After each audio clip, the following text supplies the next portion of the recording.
Y le cuento que hoy se celebra el Día Internacional de los Pueblos Indígenas con la finalidad de insistir en el respeto a los derechos de esta población que en México es representada por más de 11 millones de personas. Aquí más información. Luego pasan y se ríen. Luego se siente feo, pues nos dicen de cosas. Pasa el carro y nos avientan, pues nos avientan el agua sucia, pues ahorita de la lluvia. Luego pasan así en grupitos los amigos.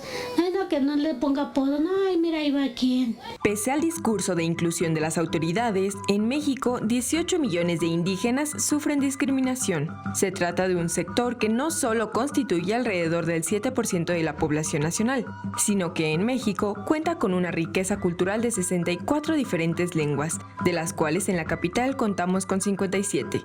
Una riqueza patrimonio inmaterial de la humanidad, aunque poco valorada por los propios mexicanos. Ese traje estelar de cintura, se tarda 1 mes y medio de hacerlo, pues, porque cada uno son 3 partes y cada uno se tarda en 15 días. Son muy pocos también, los que valoran. Son muy pocos los que quieren pagar el precio, pues, porque luego se nos dicen, no, es que es más, está muy caro. Por ello, hoy, como cada 9 de agosto, celebramos el Día Internacional de los Pueblos Indígenas, una fecha para combatir y conmemorar las vicisitudes de vivir siendo una de las poblaciones más desfavorecidas, pero también para celebrar nuestras diferencias. Me levanto.